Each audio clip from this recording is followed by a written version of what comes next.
আমরা আজকের উপাসনা শুরু করছি রুদ্রাষ্টাধ্যায়ী প্রথম অধ্যায়।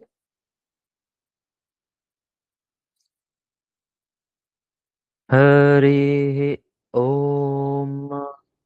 गणानां त्वा गणपतिगं हवामहे प्रेयाणां त्वा प्रेयपतिगं हवामहे निधीनां त्वा निधिपतिगं हवामहे वसो मम आहमजानि गर्भधमा त्वमजासि गर्भधम्मा गायत्री त्रिष्टुप् च गत्यनुष्टुप् पङ्क्त्या सह बृहत्युषिणिः ककुप्सूचिभिः शम्यन्तत्वा द्विपदाजाश्चतुःपदास्त्रिपदा जाश्च खट्पदाः विच्छन्दाजाश्च सच्छन्दाः सूचि शम्यन्तत्वा सहस्तोमा सह छन्दस आवृतः सह प्रमा रेखायः सप्तदेव्याः पूर्वे खाम्बन्था मनो धीरा अन्वाले धीरे थियो नरश्मिन्ना जज्जाग्रतो दूरमुदैतिदै वन्तदु सुप्तस्य तथै वैति दूरं गमन् ज्योतिरेकन्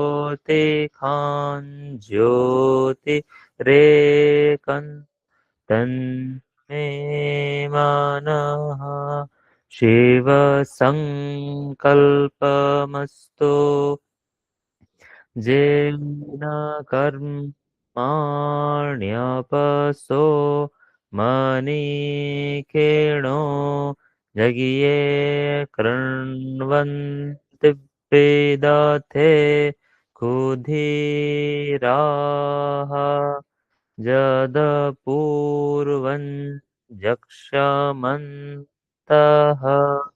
प्रजानान्तन्मे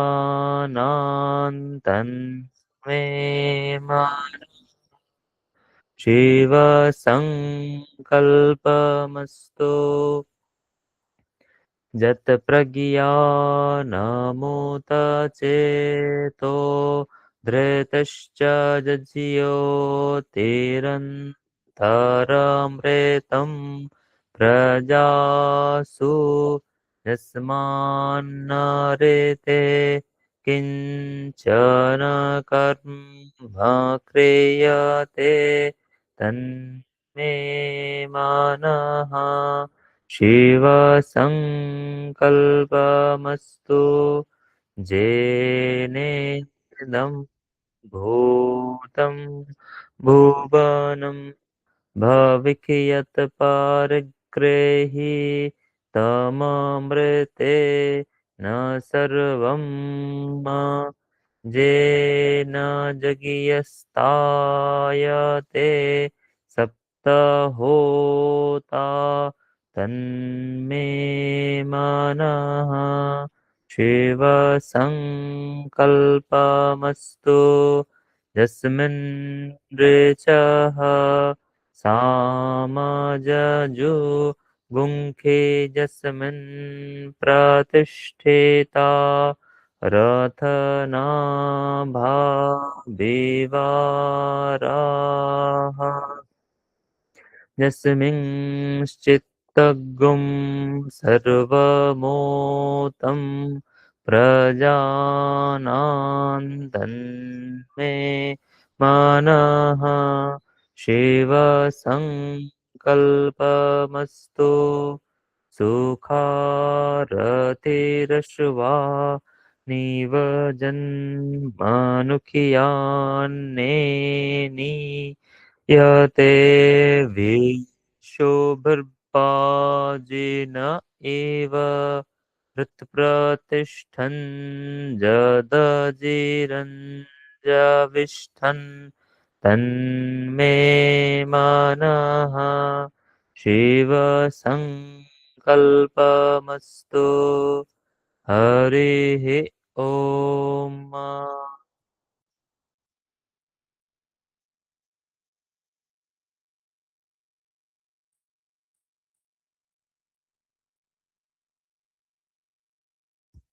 শ্রীমদ্ ভগবদ গীতা ষষ্ঠ অধ্যায় 16 নম্বর শ্লোক থেকে।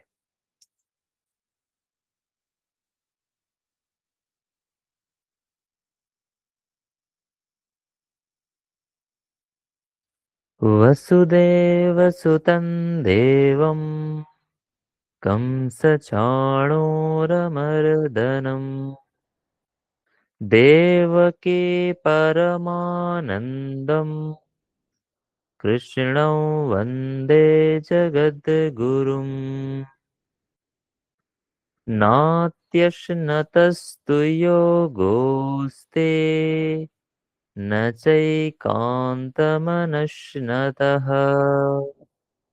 न चातिस्वप्नशीलस्य जाग्रतो नैव चार्जुन युक्ताहारविहारस्य युक्तचेष्टस्य कर्मसु युक्तस्वप्नावबोधस्य योगो भवति दुःखः यदा विनियतं चित्तम् आत्मन्येवावतिष्ठते निःस्पृहः सर्वकामेभ्यो युक्त इत्युच्यते तदा यथा दीपो निवातस्थो नेङ्गते सोपमा स्मृता योगिनो यतचित्तस्य युञ्जतो योगमात्मनः यत्रो परमते चित्तम् निरुद्धं योगसेवया यत्र चैवात्मनात्मानं पश्यन्नात्मनि तुष्यति सुखमात्यन्तिकं यत्तद् बुद्धिग्राह्यमतीन्द्रियम् वेत्ति यत्र न चैवायं स्थितश्चलति तत्त्वतः यल्लब्ध्वा चापरं लाभं मन्यते नाधिकं ततः यस्मिं स्थितो न दुःखेन गुरुणापि विचाल्यते तं विद्या दुःखसंयोग वियोगं योगसंज्ञितम् स निश्चयेन योक्तव्यो योगो निर्विण्णचेतसा सङ्कल्पप्रभवान् कामान् त्यक्त्वा त्यक्त्वा सर्वान् शेषतः मनसैवेन्द्रियग्रामम् विनियम्य समन्ततः शनैः शनैरुपरमेत्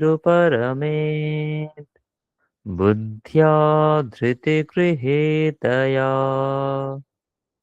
आत्मसंस्थं मनः कृत्वा न किञ्चिदपि चिन्तयेत् यतो यतो निश्चरति मनश्चञ्चलमस्थिरम् ततस्ततो नियम्यैतत् आत्मन्येव वशन्नयेत् प्रशान्तमनसं ह्येनं योगिनं सुखमुत्तमम् उपैति शान्तरजसम् ब्रह्मभूतमकल्मषम् युञ्जन्नेवं सदात्मानं योगी विगतकल्मषः सुखेन ब्रह्मसंस्पर्शम् अत्यन्तं सुखमश्नुते सर्वभूतस्थमात्मानं सर्वभूतानि चात्मनि ईक्षते योगयुक्तात्मा सर्वत्र समदर्शनः यो मां पश्यति सर्वत्र सर्वं च मयि पश्यति तस्याहं न प्रणश्यामि स च मे न प्रणश्यति सर्वभूतस्थितं यो मां भजत्येकत्वमास्थितः सर्वथा वर्तमानोऽपि स योगी मयि वर्तते आत्मौपम्येन सर्वत्र समं पश्यति योऽर्जुन सुखं वा यदि वा दुःखं स योगी परमो मतः।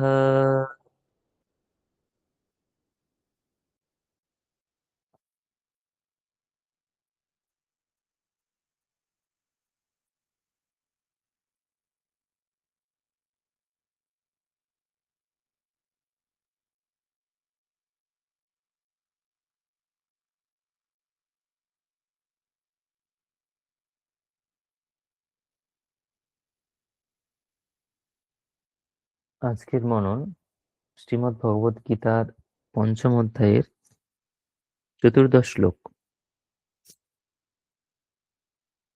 শ্লোকটি পাঠ করছি।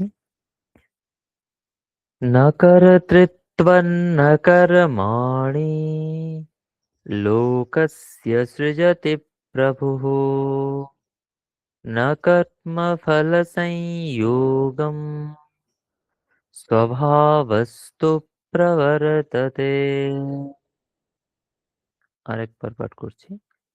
ন কর্তৃত্বন্ন কর্মাণি লোকস্য সৃজতি প্রভুঃ ন কর্মফলসংযোগম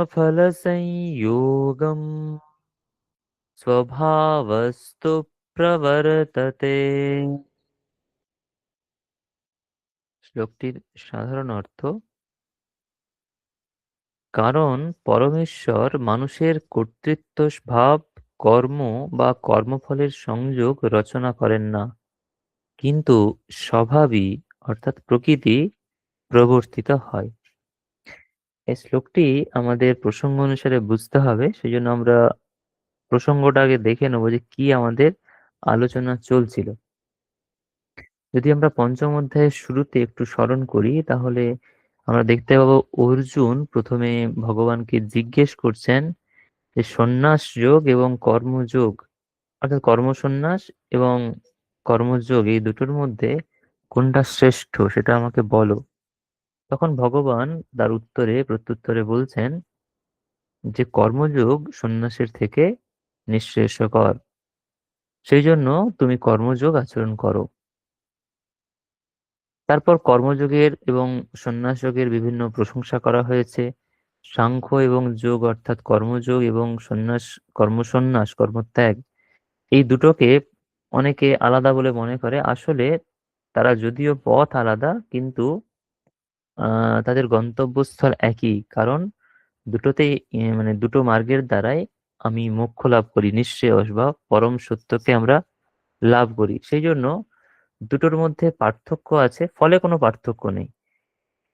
উপায়ের মধ্যে অর্থাৎ গন্তব্য মার্গে পার্থক্য আছে, ফলে কোনো পার্থক্য নেই। সেই জন্য যারা সাংখ্যযোগ এবং আহ কর্মযোগে পৃথকভাবে দেখেন, তারা অবিবেচক বা অল্পদর্শী, এইভাবে ভগবান বলেছেন।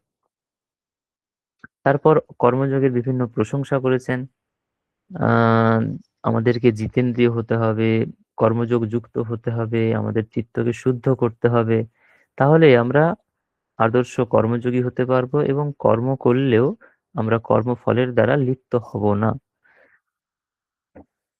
তারপর যোগী কিভাবে কর্ম করেন সেইগুলো বলেছেন তিনি। আহ সমস্ত কর্ম হয়, তিনি ভাবেন যে ইন্দ্রিয় বা মন সেই সমস্ত কর্ম করছে, তিনি কোনো কর্ম করছেন না, বা আত্মা কোনো কর্ম করছেন না।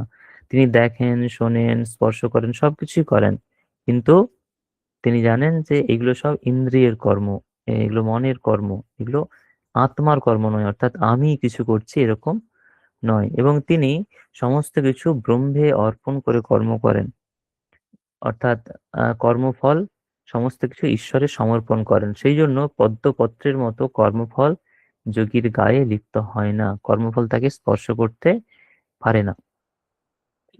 সেই প্রসঙ্গে আমাদের চলছিল যে যোগী, এর আগের শ্লোকে আমাদের হয়েছিল, যোগী সমস্ত কর্ম করেন, 9টা শরীরের যে দ্বার আছে সেই দ্বার দিয়ে কর্ম করেন, কিন্তু তিনি আসলে করেনও না, করানো না। সমস্ত কর্ম তিনি, আমরা সাধারণ দৃষ্টিতে ভাবি তিনি করেন, কিন্তু তিনি করেনও না, করানো না। সেগুলো তিনি মন দিয়ে, মনের দ্বারা ত্যাগ করেন, অর্থাৎ কর্মফল পরিত্যাগ করেন। এবং তিনি জানেন যে এই কর্মফলের দ্বারা তিনি সংযুক্ত হন না, তিনি আত্মা। এই আত্মজ্ঞান যদি থাকে, আত্মজ্ঞান মানে আমি আত্মা, আমার সঙ্গে আমার, আমি, আমার মধ্যে কর্তৃত্ব নেই, আমি নিত্য শুদ্ধ বুদ্ধ মুক্ত স্বভাব, এই ধারণা যদি সবসময় মনের মধ্যে থাকে, তাহলে আমাদের কর্মফলের প্রতি বাসনা আসে না। আর কর্মফলের প্রতি বাসনা না এলে সে কর্ম ফল উৎপন্ন করে না। যাই হোক, এই প্রসঙ্গেই আমাদের এই শ্লোকটা বুঝতে হবে যে নকর্তৃত্বম ন কর্মাণি লোকস্য সৃজতি প্রভুঃ ন কর্মফল সংযোগম স্বভাবস্তু প্রবর্ততে। আত্মা, কর্তৃত্ব, কর্ম বা কর্মফল, এসব কিছু কর্মফলের সংযোগ, এসব কোনো কিছুই সৃষ্টি করেন না। সৃজতি প্রভু, প্রভু শব্দের অর্থ এখানে শঙ্করাচার্য করেছেন আত্মা, অর্থাৎ আত্মা, আত্মার মধ্যে কর্তৃত্ব নেই, সেই জন্য আত্মা কর্তৃত্ব সৃষ্টি করেন না। আত্মার মধ্যে কর্ম সংযোগ নেই, সেই জন্য আত্মা কর্ম উৎপন্ন করে না। কর্ম মানে ধরুন যা কিছু আমরা করছি, আহ কোনো বস্তু উৎপন্ন করছি, ধরুন কেউ ঘর তৈরি করছে, কেউ গাড়ি তৈরি করছে, কেউ এরোপ্লেন তৈরি করছে, এই সমস্ত কর্ম আত্মা কিন্তু উৎপন্ন করেন না। এবং কর্মফলের সঙ্গে সংযোগ, কর্মফলের সঙ্গে সংযোগ মানে আত্মার সঙ্গে কর্মফলের সংযোগ, এবং যিনি কাজ করছেন তার সঙ্গে কর্মফলের সংযোগ, এটাও ভগবান বা আত্মা সৃষ্টি করেন না। তাহলে সৃষ্টিটা হয় কিভাবে? বলছেন কর্তৃত্ব বা কর্ম, কর্মফলের সঙ্গে যে সংযোগ, এগুলো সৃষ্টি হয় কিভাবে? বলছে স্বভাবস্তু প্রবর্ততে, প্রকৃতি আপনা আপনি প্রবর্তিত হয়। কিছুক্ষণ আগে আমরা দেখছিলাম একটা শ্লোকে যে যোগী দেখেন যে সমস্ত কিছু কর্ম হচ্ছে, কিন্তু সেগুলো মন করছে, ইন্দ্রিয়রা করছে, তিনি কিছু করছেন না। ঠিক সেই দৃষ্টিতে এই শ্লোকটা বুঝতে হবে যে এই কর্তৃত্ব, আমাদের মধ্যে কর্তৃত্ব বুদ্ধি আসে, আমরা ভাবি আমরা কর্ম করছি। এই যে আমরা কর্ম করছি, এটা আসলে এই আমার সঙ্গে কর্মের সংযোগ স্থাপন করা হলো। কিন্তু ভগবান বলছেন এগুলো আত্মার সৃষ্টি নয়, এগুলো স্বভাব, অর্থাৎ প্রকৃতি এমনি এমনি প্রবর্তিত হচ্ছে, অর্থাৎ এগুলো প্রকৃতির কাজ।